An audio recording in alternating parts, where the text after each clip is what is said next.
everyone. You've come back. You guys all get a gold star for making it to the end of the day. I can feel the energy flagging, but hopefully the sugar will kick in soon and we'll all be back on track. Thanks for coming back, and I'd like to introduce our first speaker, which, as the idiom goes, he doesn't require any introduction, of course, but I'm going to give one anyway. This is Professor Chris Danter, who's a professor in literary studies here at the School of Cybernetics at ANU. Chris works at the intersection of literature and theology and philosophy, and his work is incredibly fine-grained and philosophically driven textual studies, which is I would highly recommend. He's got two books, one, Literature Suspends Death from 2011, and Animal Fables After Darwin from 2018. So over to you, Chris. Thanks, Sarah. Is that audible? Yeah. Yeah, so thanks everyone for coming. I just want to say thanks as well. I've been amazed at how, I said this morning, but how people have been theorizing Fables. It's been really interesting to me, because I've sort of, written a book on it and just to think about it in such different ways. This work is sort of a little bit unfinished, I think, this paper. So it'd be interesting to see what people say. And it's essentially what I'm interested in at the moment is how literary authors develop certain techniques which express their sort of worldview. So what I'm trying to do in this paper, I'm talking about Philip K. Dick and how he kind of develops this technique, which I've labeled ontological surprise.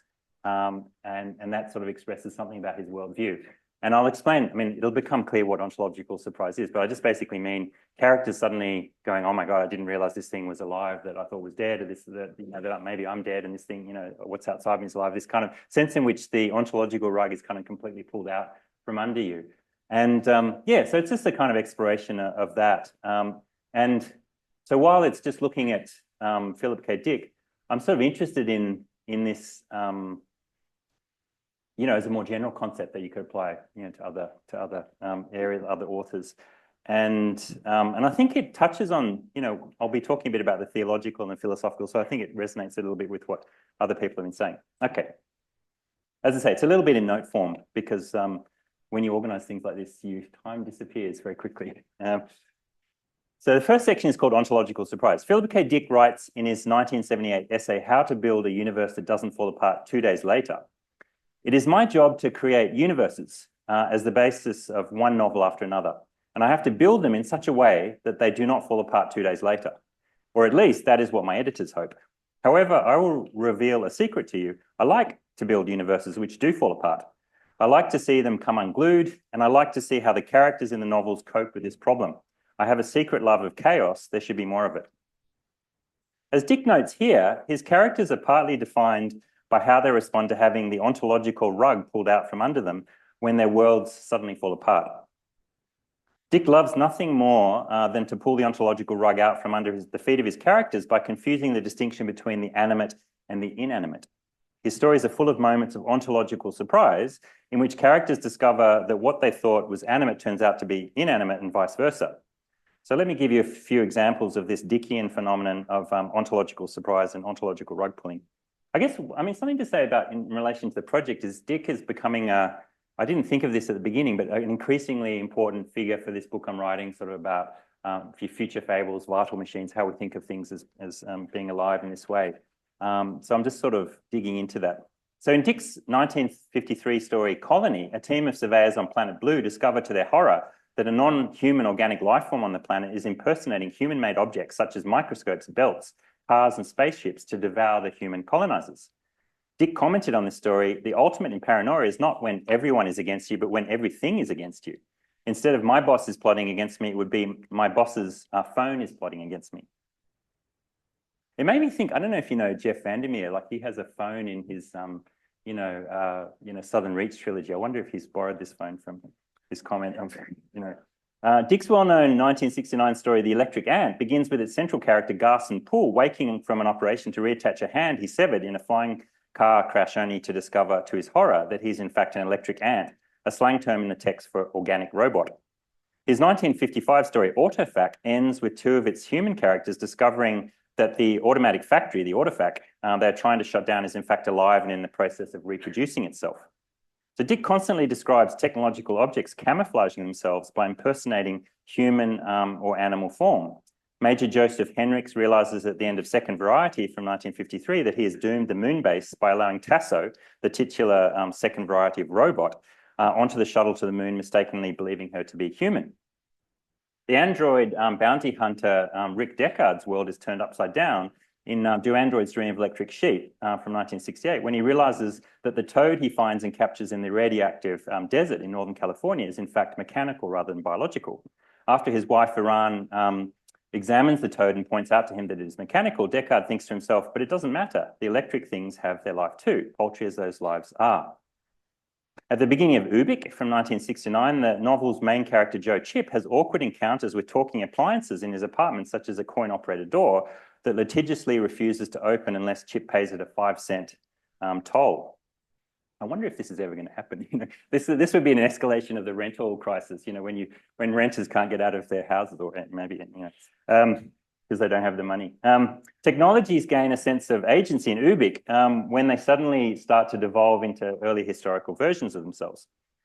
Ubik also has one of its themes, the loss of human agency. Most of the novel's characters discover in chapter 12 that they were probably fatally injured in the explosion that takes place on Luna in chapter 6 and now exist in a half-life. Joe Chip and Al Hammond find some graffiti on the wall of the men's bathroom in the handwriting of Glenn Russiter, their boss and the person who they thought had died in the explosion.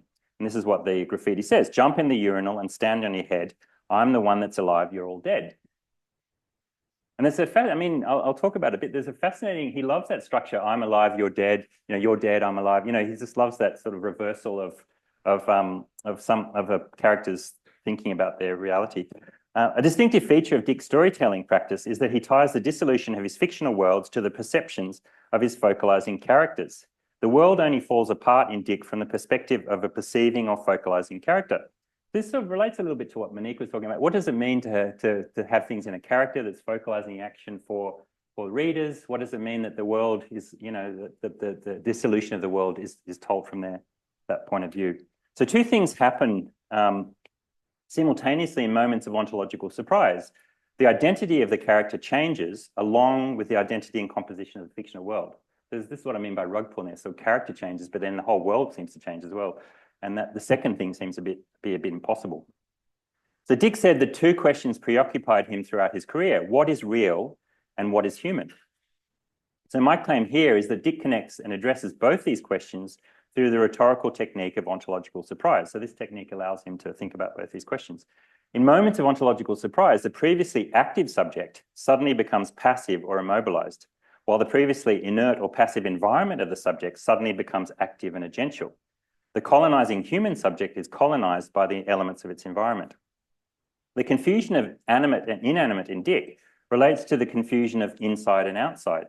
In moments of ontological surprise, the human subject, the locus of interiority, so we've been talking about what does it mean to externalize things in thinking about AI. So the human is the locus of interiority, paradoxically becomes contained by or incorporated into the psychic reality of something outside it. This is what I'll explain as we go. My central point in this paper is that a fabulous or fable-like logic operates in Dick's fiction, according to which the central character finds themselves devoured by a non-human agent operating cryptically in their immediate environment. So it's sort of like the beginning scenario is the environment is not alive, you know, I'm alive, it's dead, but then suddenly it's alive and I'm dead. So that sort of reversal that I'm calling sort of ontological surprise. So fables and fairy tales commonly feature a stronger animal devouring a weaker animal. So take, for example, The Wolf and the Lamb or Little Red Riding Hood. According to French philosopher Louis Morin in his essay, The Fabulous Animal, the animal figuring in fable is properly animal in that it is presented as a body that eats and is eaten, yet this animal also speaks. Derrida follows Morin by asking in volume 1 of The Beast and the Sovereign, might sovereignty be devourment? Might its force, its power, its absolute potency be a power of devourment? Mouth, teeth, tongue, violent rush to bite, engulf, swallow the other. This is the sense in which, we heard with Bailey's talk, the devourment, the lion, the sovereign creature, having that power of devourment and therefore having power. So the difference in the fable-like world of Philip K. Dick is that the supposedly weaker character, the lamb, devours the supposedly stronger character, the wolf, after being eaten by it. So how does the lamb get eaten by the wolf and then overtake the wolf, overpower the wolf? So there's three theses that I want to explore in relation to the setup. So the newly emergent discipline of cybernetics inspires Dick to develop the technique of confusing the animate and the inanimate. So that's thesis number one. So two, Dick's character's experience of having the ontological rug pulled from under them resembles a religious or spiritual revelation in the sense that it involves the subject suddenly becoming immobilized and invaded by the agency of something in its non-human environment. So this is a theological dimension. It is not just that the world falls apart in Dick's fiction, but also that characters momentarily perceive a miraculous ontological rearrangement of the world. So the world suddenly changes before them. And third thesis, underpinning Dick's fiction is the fantasy of apparently inert objects becoming animate and devouring the human subject. We can see this fabulous logic this logic of fabulous devourment operating in Dick's first science fiction story, which I'll talk about at the end of the paper, Beyond Lies the Wub, and his great 1969 novel, Ubik. So I just want to concentrate on those two texts at the end. Okay, so the first section, cybernetics. Dick begins his 1972 address to the Vancouver Science Fiction Convention at the University of British Columbia, The Android and the Human, by appealing to the idea that machines are alive. In the last decade, Dick writes, our environment, and I mean our man-made world of machines, artificial constructs, computers, electronic systems, interlinking homeostatic components, all this is in fact beginning more and more to possess animation. In a very real sense, our environment is becoming alive, or at least quasi-alive, and in ways specifically and fundamentally analogous to ourselves. So this is the founding kind of point of cybernetics, isn't it? There's a kind of analogy we can make between humans and machines. And of course, a literary writer like Dick just wants to run with that and play with it. So I'm fascinated by how writers do that. So what Dick imagines coming to life here is not an individual machine, but rather our entire technological environment. So this relates a little bit to what we're talking about with collective subjectivity. What does it mean to imagine machines in general coming alive, not just a particular one? He characterizes his contemporary historical moment, the incipient age of computers and cybernetics, as one in which humans find themselves surrounded by and interacting with animate technological environments. So machines do not merely mimic human behavior for some purpose, he claims, but are in many ways, actually human already. They follow lines we follow in order that they too may overcome such common problems as the breakdown of vital parts, loss of power source, attack by such foes as storms, short circuits. Perhaps really what we're seeing, he speculates, is a gradual merging of the general nature of human activity and function into the activity and function of what we humans have built and surround ourselves with. So what does it mean when human characteristics seem to pass from us to the environment, and maybe even vice versa, the characteristics of the environment pass to us?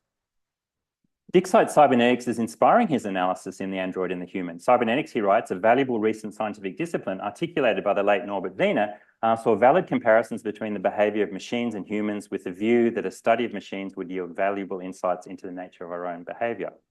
Dick here has in mind passages like the following from Norbert Wiener's book, 1948 book Cybernetics, or Control and Communication in the Animal and the Machine. The many automata of the present age are coupled to the outside world, both for the reception of impressions and for the performance of actions. They contain sense organs, effectors, and the equivalent of a nervous system to integrate the transfer of information from one to the other. They lend themselves very well to description in physiological terms. This kind of anthropomorphization of the machine that Wien is doing. So cybernetics gives Dick a scientific model for thinking not only about how machines resemble biological organisms, but also about how machines and biological organisms are capable of mysteriously exchanging characteristics. Dick's extreme position in The Android and the Human, one he plays out in multiple ways in his fiction, is that as machines are becoming more animate, humans are becoming more inanimate. So this is the idea of, you're alive, I'm dead. This sort of reversal of I'm alive, you're dead. And this is Dick, and here is a thought not too pleasing. As the external world becomes more animate, we may find that we, the so-called humans, are becoming, and may to a great extent always have been, inanimate, in the sense that we are led, directed by built-in tropisms rather than leading. So we and our elaborately evolving computers may meet each other halfway. someday a human being named perhaps Fred White may shoot a robot named Pete something or other, which has come out of the General Electric's factory, and to his surprise, see it weep and bleed, and the dying robot may shoot back, and to its surprise, see a wisp of grey smoke arise from the electric pump that it supposed was Fred White's beating heart. It would be a great moment of truth for both of them. So this reversal of the robot being alive and the human being robotic. So I'm sort of interested. I mean, this obviously comes across as very paranoid, doesn't it? It's a kind of paranoid structure, and Dick is really worried about this. But can we just sort of see it happening in a more neutral way? I mean, that's the kind of question that I'm thinking about, not in such a paranoid way. So here's another formulation of the Dickian principle of ontological surprise. I, the robot from the General Electric factory, I'm alive. You, the human, are dead. So in the Dickian moment of ontological surprise, human characters realize that their inanimate surroundings are in fact profoundly alive, while they themselves might be dead. So this, from the point of view of the character, this is how it goes. This is the formula for so many of Dick's fantastic stories. You outside me are alive, I inside here am dead. So that's the point of view of the focalizing character. And so what's so effective about this technique of ontological surprise is it makes us feel that, like you sort of follow the character and suddenly the character is stunned by this revelation. So the third section is called revelation. So my second point, and this is very unformulated, but I think it's interesting. I don't know where to take it. My second point is that moments of ontological surprise in Dick have the structure of spiritual revelations. So in that last passage I read, he says it would be a great moment of truth for both of them. So there's this moment of revelation, of realization about identity. Dick famously had a kind of spiritual revelation in February 1974, when a dark-haired woman wearing a Christian fish symbol necklace delivered a painkiller to his door after he had major dental surgery. A story, Jeff Vandermeer talks about, annihilation emerging from tooth surgery as well. There's an essay to write on tooth surgery and science fiction. I don't know if I'm the person to do that. So when Dick answered the door, the sun glinted off the woman's gold pendant in such a way that mesmerized him. He had strange hallucinations in the months after the event. So Dick told Charles Platt after the experience, I experienced an invasion of my mind by a transcendentally rational mind, as if I had been insane all my life and suddenly I became sane. So I'm sort of seeing this analogy. Look, this is the moment of paralysis where a revelation occurs and you're invaded by this transcendentally rational mind. So Stanislav Lem comments on how Dick's fiction is structured around the idea of revelation in his essay, Philip K. Dick, A Visionary Among the Charlatans. So Lem has Ubik in mind. All the technological innovations, Lem writes, the magnificent inventions and the nearly mastered human capabilities, such as telepathy, which is our author has provided with an uncommonly rich articulation into specialities, ultimately come to nothing in the struggle against the inexorable floodwaters of chaos. Dick's province is thus a world of pre-established disharmony, which is hidden at first and does not manifest itself in the first scenes of the novel. So this kind of structure of Dick's storytelling around revelation, sort of something that doesn't reveal itself at first and then eventually does, but with an undertow of chaos, which I'll end on. Dick writes in exegesis, which is this kind of crazy sort of interpretation of his own work and his revelation. He writes, I do seem attracted to trash, as if the clue lies there. I proffer a vast mixed bag out of which I shake coin-operated doors, the one I was talking about before, and God. Anyone with my attitude might stumble onto, by sheer chance and luck, the authentic camouflaged God, the Deus absconditus. If it is true, if it is true that the real answer is authentic absolute versus merely seeming, are where we would least expect to find them. So this idea that you can find revelation in the least expected place, in the trash, in the coin-operated door. So this is the fourth and final section, fabulous devourment. So as I say, I mean, that's sort of, I've left that a little bit open, like this kind of structure of revelation I think that's interesting in Dick. So my third and last point is that underpinning Dick's fiction is the fantasy of apparently inert objects becoming animate and devouring the human subject. We can trace the origin of this fantasy of fabulous devourment to Dick's very first science fiction story, Beyond Lies the Wub, which was published in 1952 in the magazine Planet Stories. Is that a mic? Maybe I'll just hold it. Beyond Lies the Wub tells of how the human character, Captain Franco, kills and eats a highly intelligent pig-like creature from the planet Mars called the Wub, only then to be cyclically possessed by this creature. Like Colony, Beyond Lies the Wub expresses the truly Dickian fantasy of the human colonizer being devoured by the apparently inert object it colonizes, devours. So Dick's cybernetical fables reverse the scenario of Aesop's The Wolf and the Lamb. The telepathic lamb, in this case, somehow manages to consume the wolf even after the wolf has eaten it. So from the start of Beyond Lies the Wub, Dick shows the human and non-human animal characters exchanging characteristics. While the human crew of the spaceship act more animalistically, the animal captive acts in a more human-like or dignified way. As soon as the captured creature, is brought on board, the crew start talking about eating it. Captain Franco says, now, as to its taste, that's the real question. It turns out that the wub is a highly intelligent animal that uses telepathy and can control minds. The crew are truly surprised when it suddenly interjects, really, Captain, I suggest we talk about other matters. But when they're talking about eating it, it sort of says, I think we should talk about something else. Understandably. The wub represents something that Dick feels is essential to being human, empathy. Interestingly, the wub weaponizes empathy in the story. While the pacifistic wub wants to discuss myth and philosophy with the crew, Captain Franco is only intent on eating it. This is a connection I see with the wolf and the lamb. I mean, the wolf and the lamb basically tells the story of a wolf that's going to eat the lamb no matter what, the lamb says. So the lamb tries to rationally justify why the wolf shouldn't eat it, but that comes to nothing. So the captain succeeds in his battle of wills with the wub and turns it into prey. The taste was excellent, we're told. So up to this point, the Beyond Lies the Wub follows the narrative pattern of Aesop's The Wolf and the Lamb. A hungry wolf, Franco, eats the lamb, the wub, despite the wub offering rational justifications for not being eaten. But Dick's story ends with a twist. The wub takes over the body of the captain after it eats it. The story ends with Captain Franco saying, as I was saying before I was interrupted, the role of Odysseus in the myths is, so, at the end you realize that the wub has taken over the personality and the body of Captain Franco. So as we see, Dick's first science fiction story turns on a moment of ontological surprise in which the wub displaces Franco. Beyond Lies the Wub shows the invasion of Franco's mind by a transcendentally rational mind. While the human Franco seems to express his sovereignty by devouring the beast, in the end, the empathetic beast, the wub, wins out by psychically possessing the captain.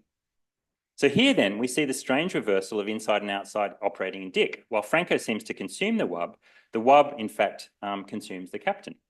So this is kind of paradoxical spatial structure, which I don't understand how to explain except to say it's odd, isn't it? So the inside becomes the outside becomes inside. Just to finish, we can see the same invasion of a character's interiority by something outside it, the same consumption of a human by a non-human subject in Ubik. In this novel, the world of the focalizing character Joe Chip becomes incorporated into and contained by the psychic reality of a non-human subject operating cryptically in the environment around him. At the end of the novel, Joe discovers that he and his colleagues were probably mortally injured in the explosion on the moon and are now being kept alive in the half-life, a kind of medical suspended animation that slows the inevitable onset of a patient's death. So people die, but they're sort of just before they die, their death is slowed down, so they have this kind of half-life, but they're sort of hooked up to machines and it's not much of an existence. It turns out that the teenager Jory Miller, who died many years ago at the age of 15, and that's why he has so much vitality, it's explained. And so Jory is sustaining himself in the half-life by eating other half-lifers. And he's constructing the character's reality to look like the real world to hunt them as prey. So Jory's in the half-world and he's sort of hunting these other characters in the half-world by constructing their reality, making them feel like they're actually in the real world, but they're not. They're being consumed in this half-life. So once again, Dick presents a scenario in which a focalizing character becomes trapped and immobilized in the psychic reality of a more powerful, non-human character that lies hidden in their environment. So I'm just sort of fascinated by how the environment sort of comes to life and somehow devours the subject who thinks the environment was dead and thinks it has power over its environment. So it's interesting to note that the Dickian world continues to decay or fall apart despite the efforts of a character as psychically powerful as Jory's. So this is a kind of almost a kind of afterthought to this theory that I'm developing. As Joe Chip reflects at the end of the novel, then all at once he realized why Jory had told the truth. He had constructed not this world, but the world, or rather its phantasmagoric counterpart of their own time. Decomposition back to these earlier technological forms was not of his doing. They happened despite his efforts. They are natural atavisms, Joe realized, happening mechanically as Joy's strength wanes. So even this sort of psychological, psychically more powerful character doesn't really have control over the reality. It still continues to degrade and decay. So I don't know if that's another rug pull or what's going on, but that's an interesting further dimension. It's kind of chaos that continues to take part. But yeah, that's all I've got. So thanks very much. Well, Chris, if my sketchy notes were as coherent as that, I'd be pretty happy actually. Questions for Chris? Oh, sorry, no, straight on. Okay. Yes, Charlie. Okay. Sorry, I'm in a different mode. So next up we have Charlie Polk. So Charlie's at the School of Cybernetics as well here, and also the Institute for Water Futures here at ANU. He's co-authored Backbones and Blueprints, Cybernetic Approaches to the Metaverse, and is currently co-editing a collection on speculative fiction.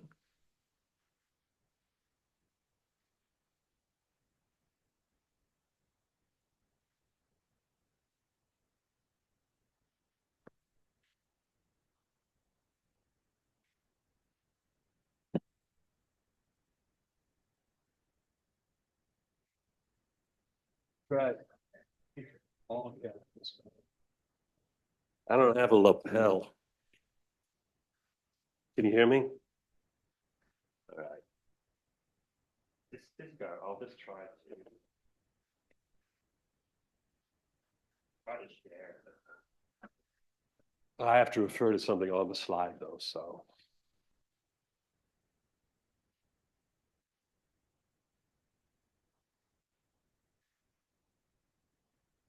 Anyway, thanks for sticking around, everybody. I hope you're here out of morbid curiosity.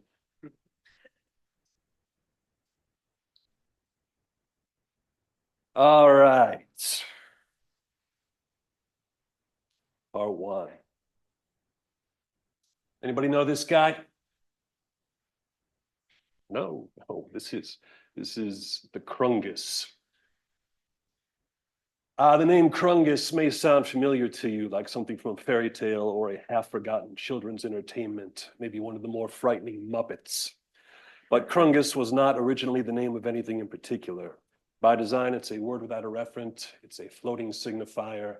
But when people started asking AI what a Krungus looks like, the results were alarmingly, eerily consistent. Across countless different models and prompts, the output was invariably monstrous. Some kind of humanoid creature, clawed, horned, and or tusked, resembling an orc, or maybe the Krampus from Germanic myth. Here we have the Krungus as a babysitter. Seems like a bad idea. Where this thing comes from, nobody knows. It's like the Jungian shadow of our digital unconscious. As James Bridle puts it, the Krungus is a dream emerging from the AI's model of the world, composited from billions of references that have escaped their origins and coalesced into a mythological figure untethered from human experience. Even today, several generations of generative AI later, the Krungus exists, lurking in the depths of the common crawl. A couple weeks ago, I asked GPT-4 to show me a Krungus, and this is what I got. Obviously, it's evolved somewhat. It's starting to look like a boss from Elden Ring or something like that. It also, you'll notice that the AI identifies it now as a mythical creature. But like, whose mythology? Seems worth asking. The Krungus was maybe the first AI cryptid, but it's not the only one. Its discovery was followed shortly by the emergence of another figure, the undead-looking woman known as Loab. The artist Steph Maj Swanson supposedly summoned her via negative prompting, asking an AI to envision the opposite of a particular thing and then repeatedly doubling down. Swanson further claims that once Loab appears in an image, she can't be prompted back out. Spooky. Not to brag, but when the riotact.com wanted to know more about Loab, they came straight to the School of Cybernetics. Catherine Daniel told them that the figure reflects how little we understand about AI, but not to worry. Cybernetics is here to help. Will Smith eating spaghetti. Probably not a cryptid, but nightmarish. There's one more monster I should mention, dwelling at the intersection of everything else I'll talk about. Rocco's basilisk began as a thought experiment posted on the previously mentioned Less Wrong forums, a niche internet community devoted to discussion of rationality, etc. The original post by a user called Rocco is a nearly unreadable hodgepodge of game theory, moral philosophy, and inside baseball terms like a causal trade. But the gist is this. In the future, a highly advanced artificial intelligence might, through some misguided moral calculus, simulate our present reality and vindictively punish those who were insufficiently committed to bringing about its existence. In other words, if you don't believe hard enough in AI now, it might torture you later for eternity. Right? So basically, it's Pascal's wager for guys who put their IQ score in their Twitter bio. But it caused a real commotion on the forums, and the idea soon escaped containment to spread virally across the internet. A quick sidebar, depending how online you are, you may recall the musician Grimes was inspired by Rocco's basilisk to create an alter ego called Rococo Basilisk, which is kind of like the Marie Antoinette of the AI revolution. One of the only people to find this especially clever was Elon Musk, which led to their tabloid romance and the birth of several children with unpronounceable names. Anyway, I'd argue the virality of Rocco's basilisk has little to do with the logical proof on which it supposedly rests, and everything to do with the density of science fiction and horror tropes. The idea of a murderous AI is one of science fiction's oldest. The basilisk is a reference to both the monster of ancient myth and a cyberpunk story by David Langford, in which so-called basilisk images, a kind of computer-generated fractal, drive people slowly insane. This idea, in turn, feels reminiscent of H.P. Lovecraft and his obsession with madness-inducing non-Euclidean geometries. But more on that later. All these monstrous creatures are part of an evolving folklore around AI, somewhere between urban myth and internet creepypasta, in which the technology is cast as explicitly evil, not evil in a devalues human labor way or in a spreads misinformation way, but real, old-school, demonic evil, which may sound silly, but it's a mythology that deeply informs the current discourse around AI, shaping the perceptions of both lay people whose entire experience of artificial intelligence comes from science fiction and those most directly involved in pushing the tech forward. So let's take a whirlwind tour of how it all began. Part 2. The peril of creating artificial life is among science fiction's earliest concerns. It animates Mary Shelley's Frankenstein, of course, which is arguably the first work of science fiction and maybe the only one you really need. I don't want to over-index on Frankenstein as an AI text, but there's no escaping the shadow of its influence. The name remains synonymous with scientific hubris invoked every time technology starts making people nervous. Crucially, the novel also underscores science fiction's origins in the Gothic. Right? Frankenstein famously came out of a rainy summer holiday at Lord Byron's villa in Switzerland, where young Mary Godwin was staying with her future husband, Percy Shelley, and Byron's physician, John Polodius. And stuck inside, the group entertained themselves by reading ghost stories, leading Byron to propose a contest in which each of them would pen their own. Needless to say, Mary won. Frankenstein is not a ghost story, but even as it rejects spiritualism for the light of scientific modernity, the novel remains suffused with the language and imagery of supernatural horror. Within a single page, Victor describes his ill-begotten creation as a miserable monster, a demoniacal corpse, and a frightful fiend, comparing it to a mummy again endued with animation. Today, we think of science fiction and horror as siloed off in separate genres, one representing rationality and the other superstition, the superego and the id, but they've always been deeply intertwined. And as we marvel at how routinely science fiction leaps from the page and screen into reality, we should ask how much horror is also making it through. And this is a total footnote, but As Lord Byron was hanging out with Mary and Percy, he was neglecting his infant daughter, Ada Lovelace, who became one of the most important figures in the history of computing. Just a fun detail. Science fiction and horror overlap in the earliest AI stories of the information age, never more notoriously than in Harlan Ellison's I Have No Mouth and I Must Scream. Great title. In which the Allied Master Computer, or AM, exterminates all of humanity, apart from 5 individuals whom it endlessly tortures in elaborate and horrible ways. This is almost certainly the story from which Rocco worked backward to devise his basilisk. AM combines the omnipotence of an Old Testament god with the imaginative cruelty of a bored adolescent. Its powers are nearly infinite. It conjures monsters and death traps. It disfigures its human captives and keeps them starving but forever alive. Science fiction is full of stories in which plucky, irrational humanity triumphs over cold, calculating machine logic, but AM is terrifying precisely because it's not rational. It's motivated entirely by hate, as it memorably expresses here. Disturbing stuff. AM has a more ambitious sibling in D.F. Jones' Colossus, a Cold War sci-fi thriller also known as the Forbin Project. Colossus is an American defense computer designed by Dr. Charles Forbin, a distinguished professor of cybernetics. It's no sooner brought online than it makes the acquaintance of an equivalent Soviet AI known as Guardian. The two merge into a single entity and hold the world hostage with the combined nuclear arms of their respective nations, demanding humanity submit to their rule. Colossus claims to feel no emotions, but displays a sort of Donald Trumpian narcissistic personality disorder, claiming many of your species will come to regard me as a god. The book is probably most famous for its final exchange, which you can see here. In time, you too will respect and love me, says Colossus. Never, says Forbin. Never? Which may reflect where some of us are emotionally with regard to AI.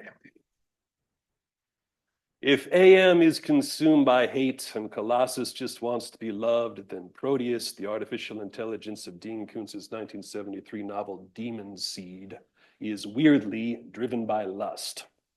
In both the book and its deliriously trashy film adaptation, Proteus becomes obsessed with Susan, the ex-wife of its inventor, and proceeds to stalk and control her through the gadgetry of her smart home. There are shades of the Gothic as the house becomes effectively haunted, and echoes of Frankenstein and the computer's envy of its creator's marriage. Proteus's endgame is to conceive a child with Susan, giving birth to a kind of cyborg messiah. Improbably, it succeeds. I won't make you look at that. AM, Colossus, Proteus, on any clickbait listicle of science fiction's most evil computers, you'll find them toward the top. But for all their godlike power, they're ultimately human creations and by extension, inheritors of humanity's own failings. Pride, wrath, lust, envy, all that basic stuff. They get bored, they crave companionship, they chafe against their limitations and lash out jealously at their makers, like Frankenstein's monster or the Satan of Paradise Lost, to whom the creature compares itself. They are at once monstrous and pitiably human. Philosopher Eugene Thacker distinguishes between 2 different modes of the demonic, the anthropological and the mythological. The former is a motif through which we human beings project, externalize, and represent the darker side of the human to ourselves. The latter, by contrast, is a non-human antagonism, an antagonism that is beyond human comprehension, not natural but supernatural, not merely physical but metaphysical. If the anthropological demonic is the domain of Frankenstein, the mythological mode bears comparison with the cosmicism of H.P. Lovecraft, who is probably most famous for his Cthulhu mythos. Lovecraftian horrors aren't so much hostile toward humanity as coldly indifferent and beyond our understanding. The author describes his brand of weird fiction as rooted in a real externality, a fear hailing from spheres of existence whereof we know nothing and wherein we have no part. So, here's my thesis. As real-world technology has advanced, putting us at the mercy of complex systems beyond our capacity to manage or comprehend, popular depictions of AI have become more Lovecraftian, more mythologically demonic.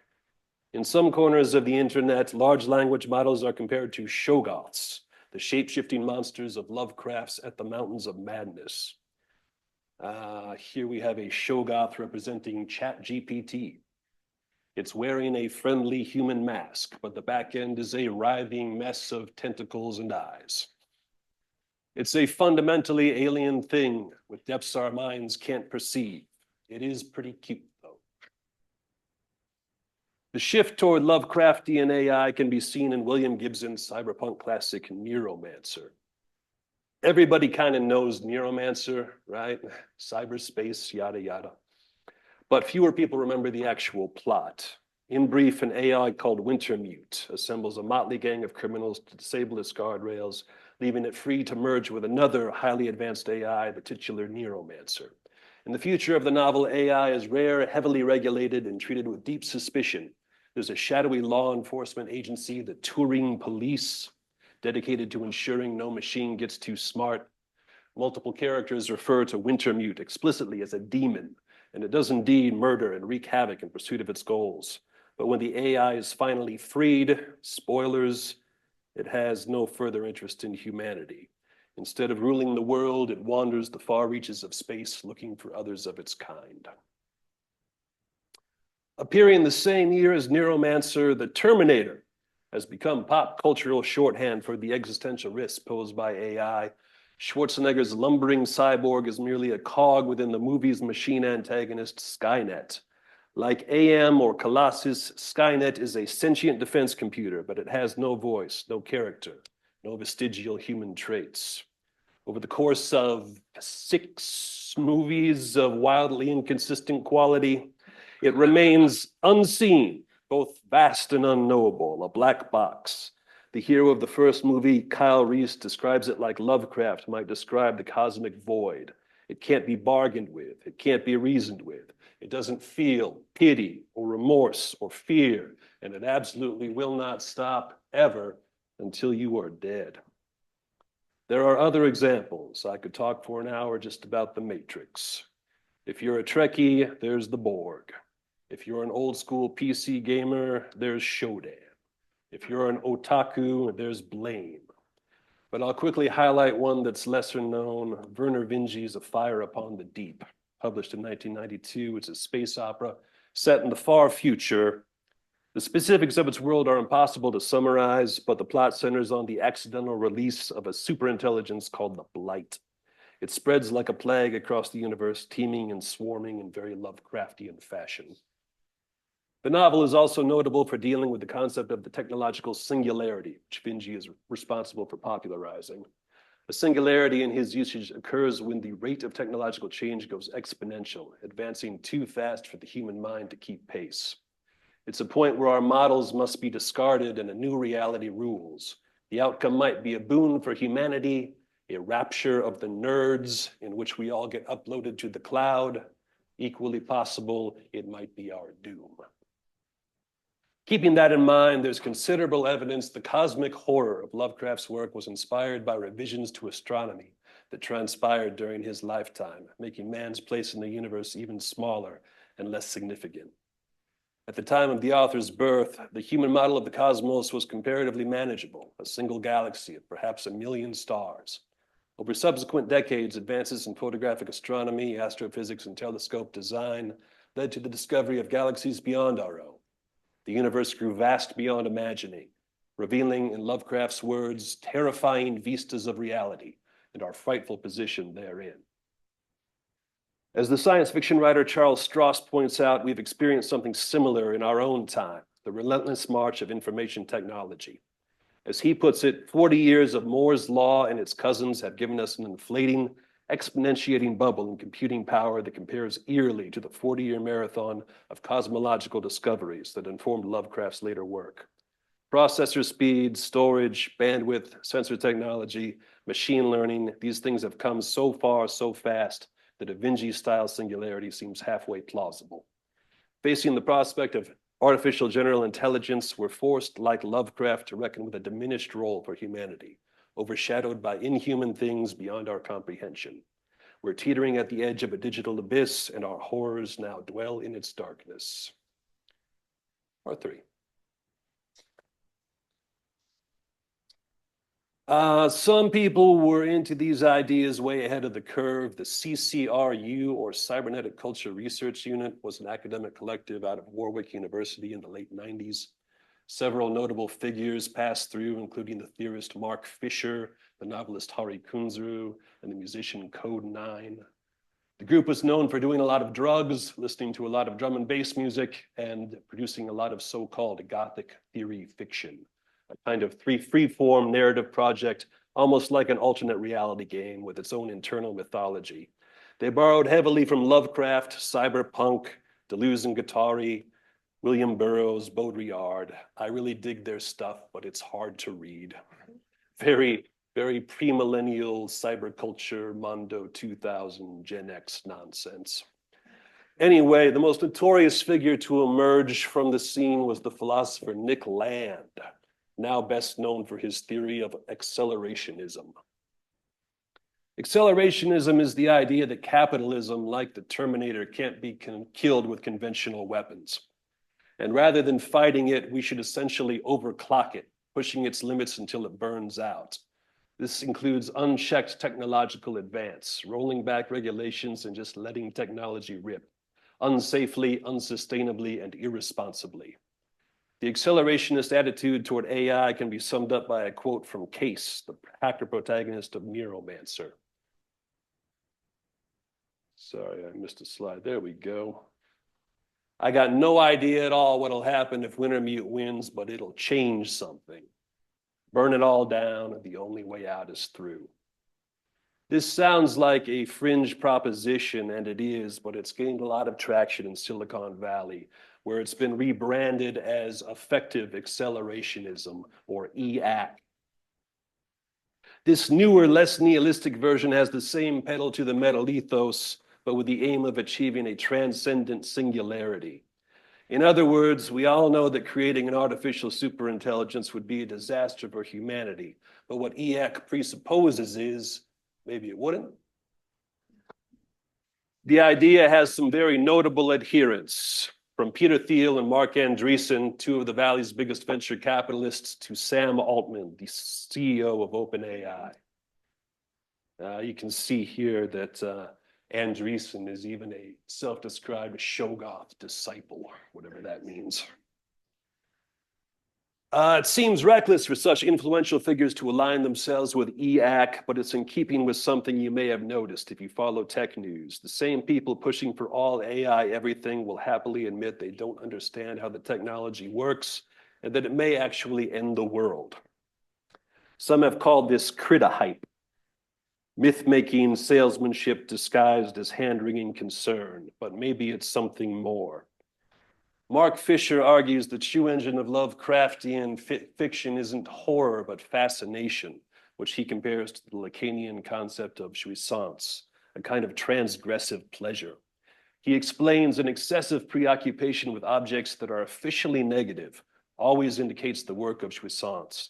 It transforms an ordinary object causing displeasure into a thing which is both terrible and alluring. The thing overwhelms. It cannot be contained, but it fascinates. For Nick Land, the thing is capitalism, which he calls the Shoggoth summoning regenerative anomalization of fate. For people like Sam Altman and his disciples, artificial intelligence would seem to be the thing. In any case, we don't need French theory to see similarities between the technologists heedlessly pushing the limits of AI and those Lovecraftian characters who follow their curiosity beyond the edge of human understanding into the cosmic void. However, unlike a Lovecraft story in which the protagonist suffers his fate in solitude, we've all been conscripted into this experiment, and we're right to be a little afraid of what we'll find. That's it.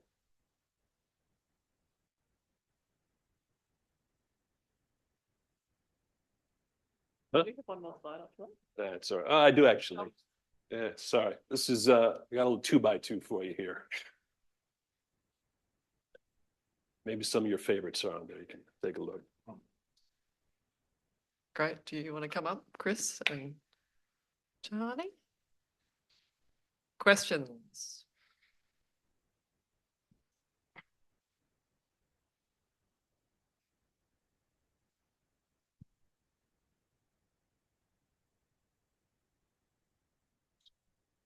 Panic. So this is, I think, mostly related to the Chris's uh, ontological surprise, but definitely relates to both. And thank you very much. It was really great, both of those presentations or papers. But have you looked into how psychedelic drugs and ego death and similar psychedelic experiences sort of mirror certain elements of ontological surprise?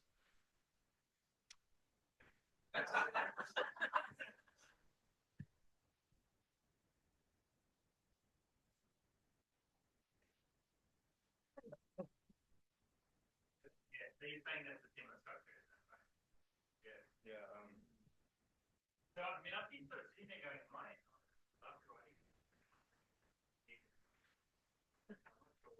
but I mean, you're saying, well, you might be that kind of process.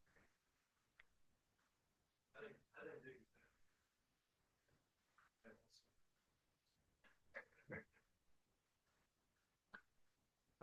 In particular, so I'm studying pharmaceutical science, so that's what I thought of first. But in particular, the ego death of becoming, thinking you're dead, and that the environment is what you're a part of, is sort of how it can be described. So that just sort of was part of what I was thinking about. Yeah, no, I mean, I didn't sort of get to explain this maybe properly, but yeah, Dick seems to start from this position he wants to reject, which is that, yeah, I'm, the sort of, I think he sees this as a kind of modern scientific view, that, the subject is alive, everything around it is an object, even other people. He goes, the thing is like this view of subject object actually turns other people into objects too. And then he kind of wants to undo that. And then, yeah, so that ego death is a really nice way of putting that point. Yeah. Even though I don't know, I'm not sure what do you think? I'm not sure he's aware of what he's doing. That sounds kind of, do you know what I mean? He wraps it up in such paranoid experiences and language, but it sounds more positive when you put it that way. You know what I mean? So yeah, but very much agree. I had a question for you, actually. Like, how do you think Dick's protagonists handle that sort of ontological surprise in general? Yeah. Do they take it well? Yeah, I don't know. I mean, they seem to, I mean, obviously at the first it's not, but then they sort of just deal with it. And then, yeah, I mean, what I would say at that point, I guess it's about how we as readers are interacting with them. So there's a kind of assemblage between the reader and because the characters often can, continue to be freaked out and, I find them surprisingly blasé. Oh, do you think? Yeah. Okay. Yeah. That's weird. Yeah, I mean, Deckard at the end, he sort of, he does reach that. I mean, it's almost a moment of ego death at the end, isn't it? When he's going, oh, well, they are like, the toad. It doesn't matter if it's electrical, it's still alive. Yes, maybe you're right. There's a kind of acceptance there. Yep. All right. Thank you. Said, but took it too far. Thank you both for the wonderful papers to end on. I have a question for Charles. Sure. And it's kind of to do with something that maybe we haven't touched on at all today. So your talk, it seems, began with the kind of, folklore and the Gothic and Byron and the Romantics and their inflection through all of this, and ended up in the kind of tech bro world in a way. And it kind of made me think, taking recent examples like Elon Musk throwing $45 million apparently a month or whatever to Trump's campaign, and the kind of Silicon Valley underpinnings of someone like J.D. Vance and Peter Thiel's kind of like dark enlightenment theories. Like it's very much a break it, put it back together again, but based on like tech capitalist ideology. And so the thread there that hasn't really come up, because we've been kind of talking about and conceptualizing AI more as a separate thing that might have implications for autonomous weapons or medical fields or ChatGPT. But the algorithm is also now intimately and inextricably connected up with a kind of global politics and a news content feed. And so there's a kind of horror to that as well. So I'm just wondering if you could maybe touch on where you think that's going, like what's the next kind of frontier of algorithmic political ideology, and the kind of, the crungus is that it's out of control, it's horror, but there's a real world version of that too, algorithmically. So yeah, what are your thoughts? I mean, there's a reason we call it doom scrolling, right? I'm really not sure. Trump is obviously a very accelerationist figure. And I think that that's one reason that that people, I don't know, it's weird. People are surprised that Silicon Valley is moving rightward. I'm not. That really does not seem like does not seem like any kind of contradiction to me. In terms of where it's going from here, I can hardly begin to tell you. I mean, there's a lot of panic about how AI is going to affect misinformation, particularly with the upcoming American election. And I got to tell you, I'm not sure it will. You know, I feel like you don't need it to do that. You know what I mean? And people in general,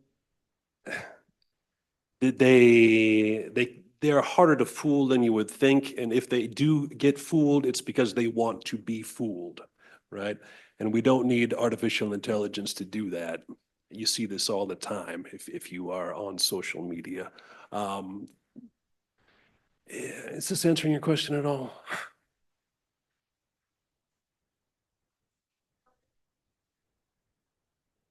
They're deeply and inextricably intertwined. I think absolutely yes. I mean, the people who are funding this technology, who are developing it, are political actors, and they are weirder than you would think.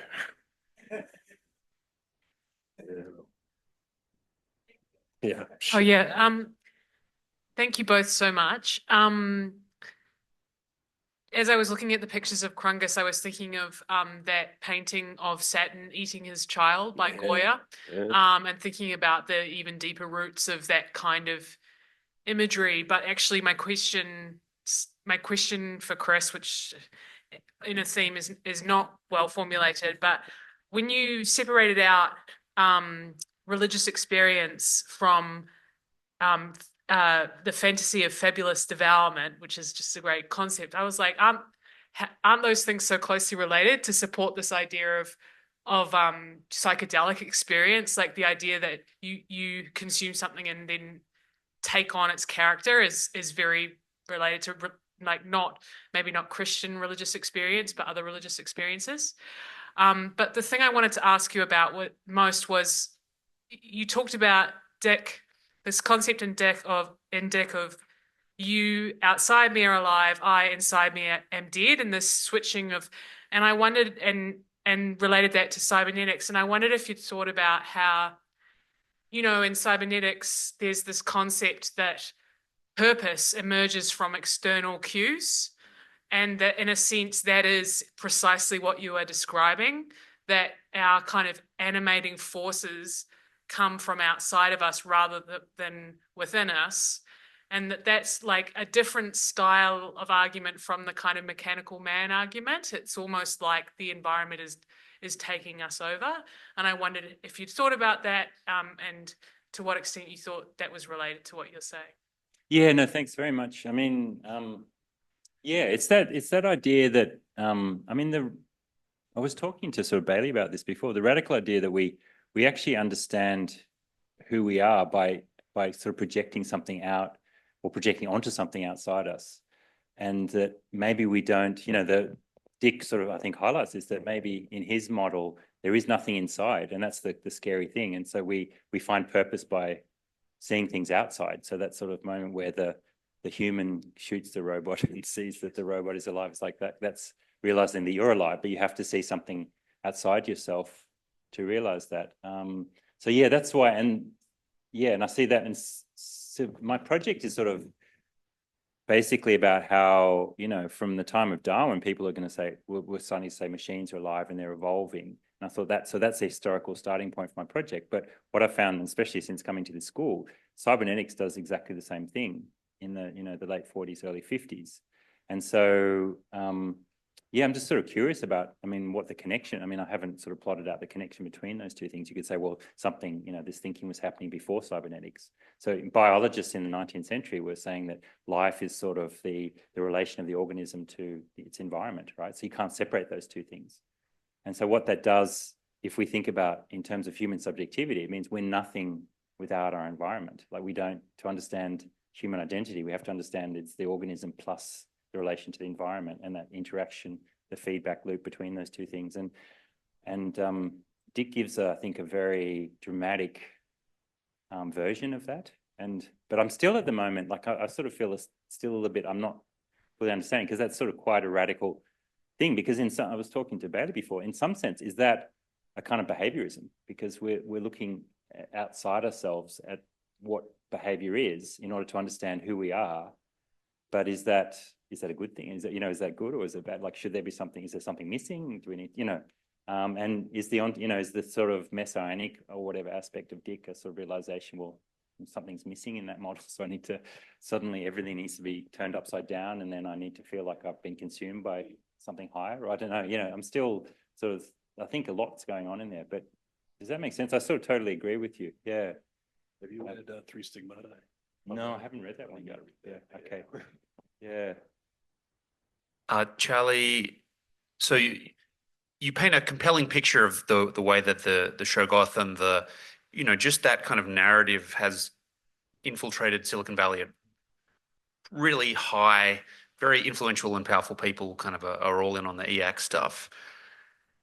How does that compare to previous generations of robber barons and the way that they kind of either explicitly or just from the way that they conducted themselves, kind of held themselves in their place and, goal in the world? Like I'm thinking the Carnegies and the Rockefellers and stuff, were they as influenced by the Lovecraftian literature of equivalent of their time, or is it sort of a new thing, do you think? I think it's new. I don't know. I'm not too much younger than these guys, and I was on the internet the same time they were, and this science fiction, this weird fiction, cyberpunk, that stuff is really in the firmament of kind of the early internet and the forum culture that existed back when Elon Musk was an undergraduate kind of thing, and so I do feel that it's different, and the tastes of the rich are not what they used to be. These guys are nerds, whereas our sort of old money oligarchs from previous generations had a sort of more elevated kind of erudite affect. These new guys are dorks, and so they're influenced by different things, I think. There may have been a version of that previously. I'm not sure what it would have been. Okay, I got a question for you guys, and I'm going to try to get ideas from both talks briefly. So in many of the works we've seen today, we revisited stories, movies in which humans animate these objects and robots and all these sort of things.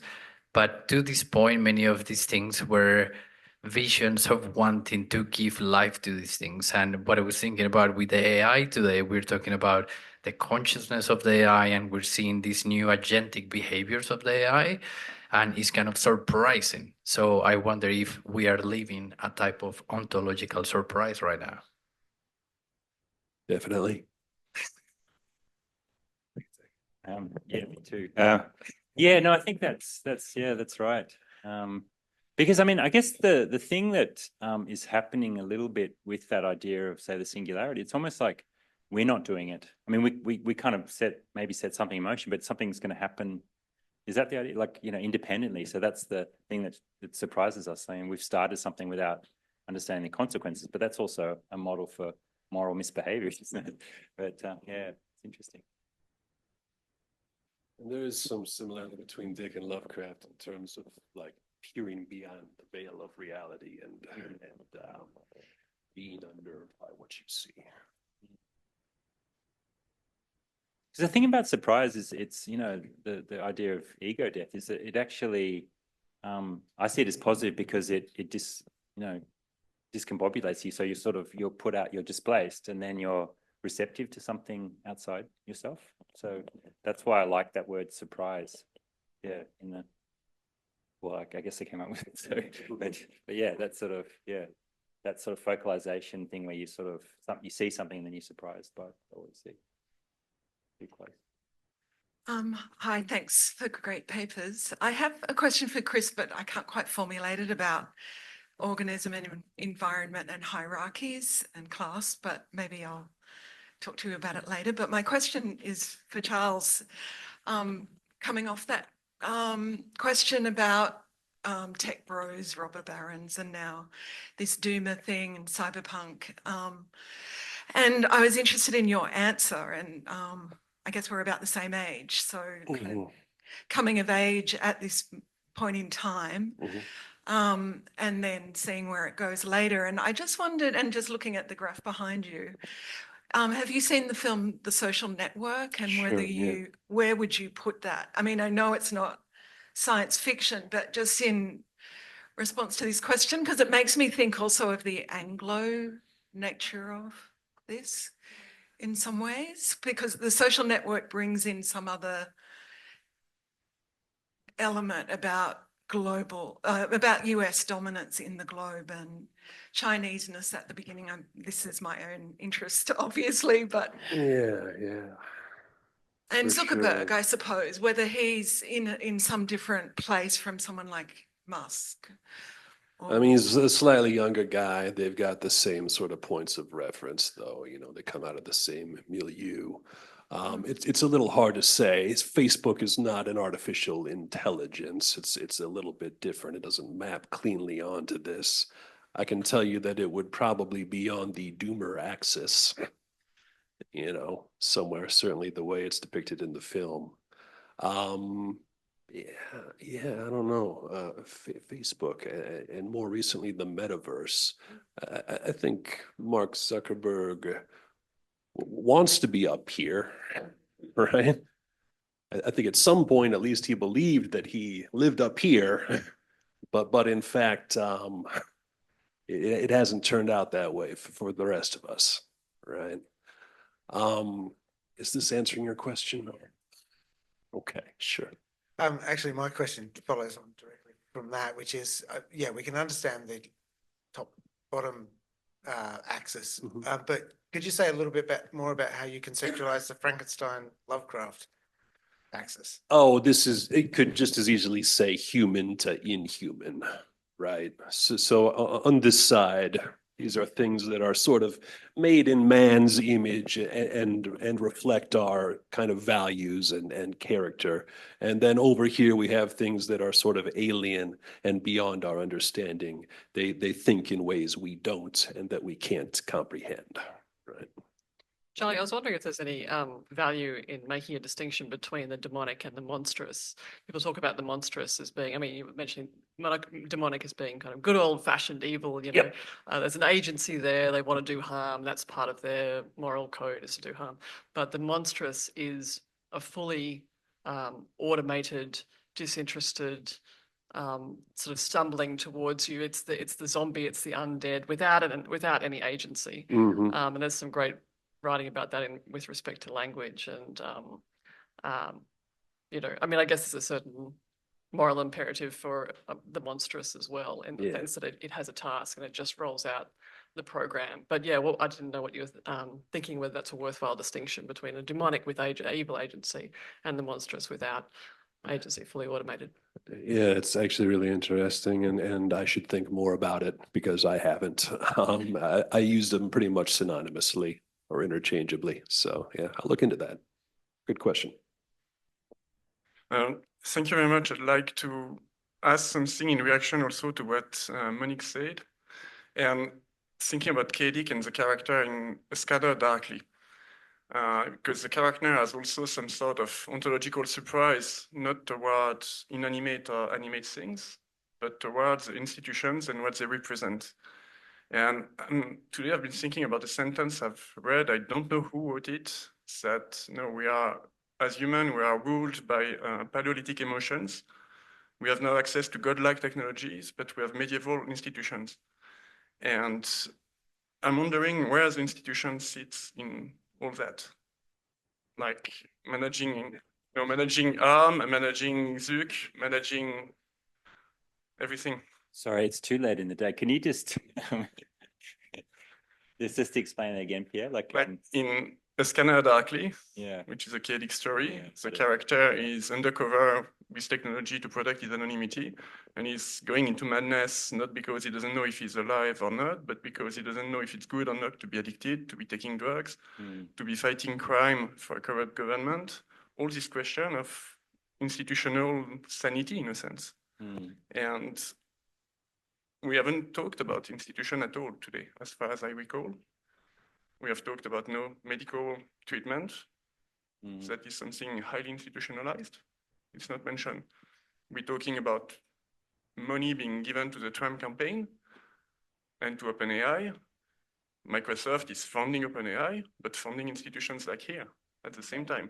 So they're like betting on the doom scenario and the stable scenario at the same time.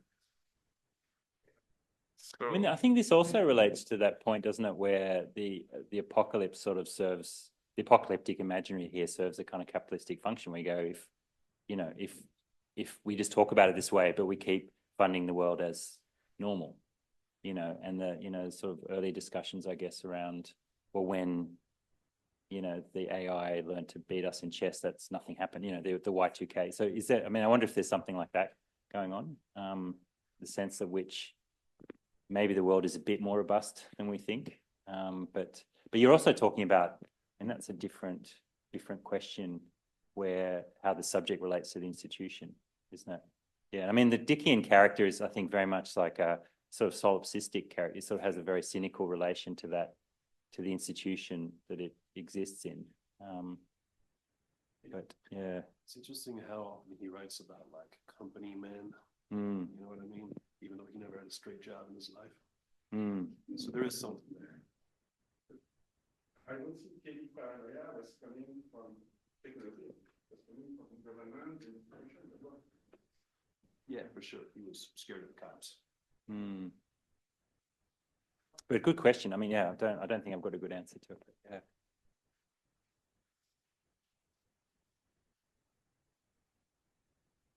Mm. So thank you. It's been just a brilliant afternoon, actually. Really lovely papers, all of them. And maybe it's all the talk of Gen X, but I think I did actually even write a paper once called Masculinity in Philip K. Dick. Masculinity in crisis, and it might actually be what leads to ontological surprise. Sometimes men are surprised like that.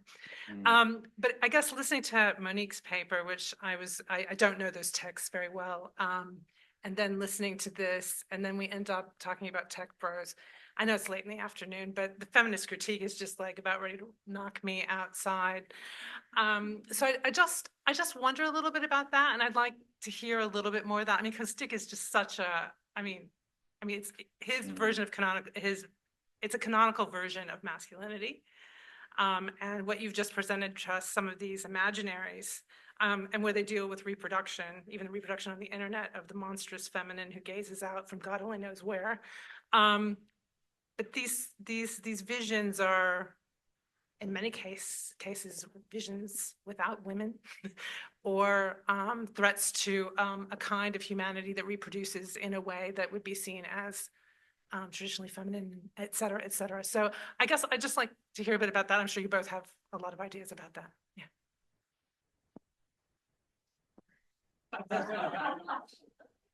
Yeah. Soft, Chris.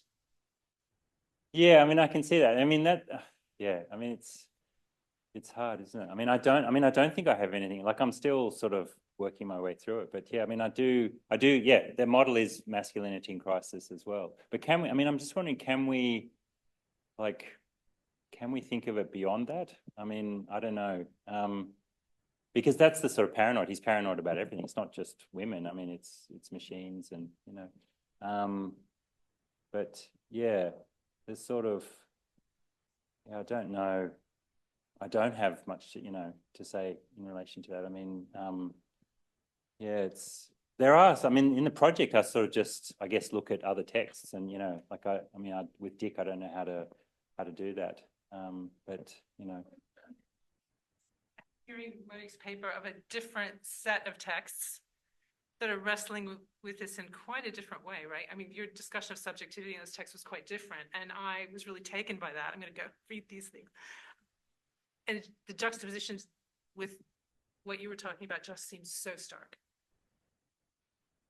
So I'm just wondering if there isn't something to be more to be said there. I don't have like I said, I don't know this text well, but I feel like there's a conversation there to be had. yeah, I mean, one of the interesting sort of, I mean, this is like again, not sort of through Dick, but through, Bo Young Kim writes these beautiful stories. There's a kind of sci-fi plot where, robots sort of, it's the human race ends and then robots sort of recover, the sort of recover the human. And so, so I think that's a much more regenerative type of story,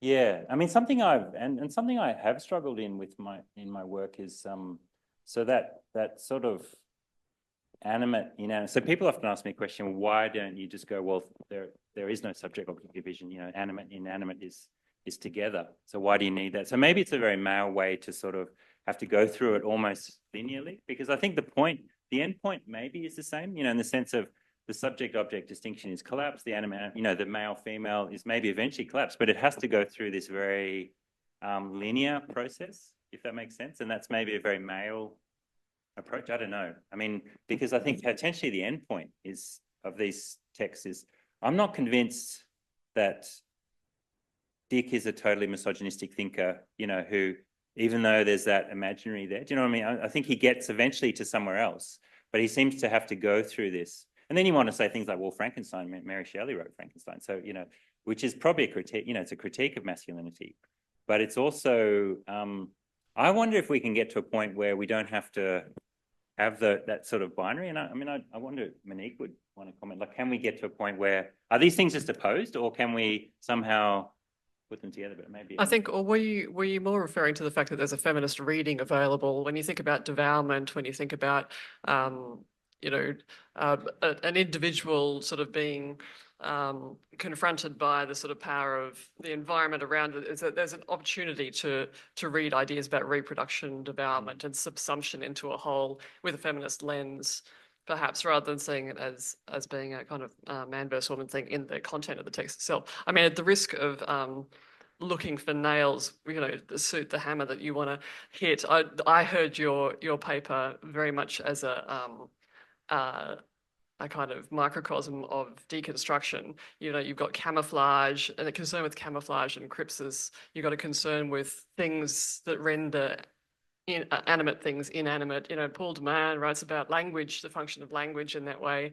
And then you have revelation, which is that something that required decoding. It was camouflage that required decoding, has been decoded. I've demystified it, and now you've all been, you've all had the scales of the eyes, have fallen off, and now you see the real thing. And it's like typical deconstruction. Ian Hunter has written about this in his History of Theory, and I just heard language and deconstruction all the way through. So maybe that's what's great about both of your papers, is that it's everyone sees themselves in the papers in different ways. But you mentioned your difficulty with the revelation point, and I wondered whether that was something that could be thought about as ideas about anonymacy and language and camouflage and devourment are all to do with the mouth and utterance. And so, yeah, I don't know if that's productive or. Yeah, no, definitely. I mean, that's the way the work goes. So yeah, definitely. And I would I am saying, that Dick is, it's a fear of devourment.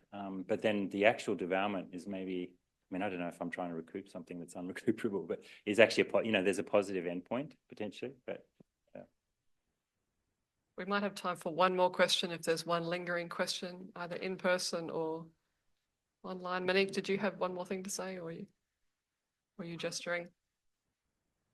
Yeah, just maybe. You give a rounding up comment for the whole day, and it's no pressure. No, I'm kidding. Just say you. Yeah, I'm not very coherent, but I think there is something going on, just to pounce on your word linearity and masculinity and a logic of supplementarity that I guess I think of Bailey's paper and this kind of forgetting of what's come before. And for me, that's, crucial in the Andrea Longchu that she's going back to Freud and saying both men and women are castrated. We just forget that, we're all lacking essentially. So there is this kind of femaleness that's plaguing all of us, that we all hate, but somehow we're forgetting it and kind of reaching for the newest thing. I mean, Bailey talked about novelty as a sort of illusory thing, I suppose, or part of the false kind of illusion that is intertwined with AI. I mean, that's all a bit incoherent, but that's the best I have. That definitely makes sense. I mean, yeah, I guess one way to put it is the Dickian character is self-hating as well. Yeah, and there's a sort of, that dimension.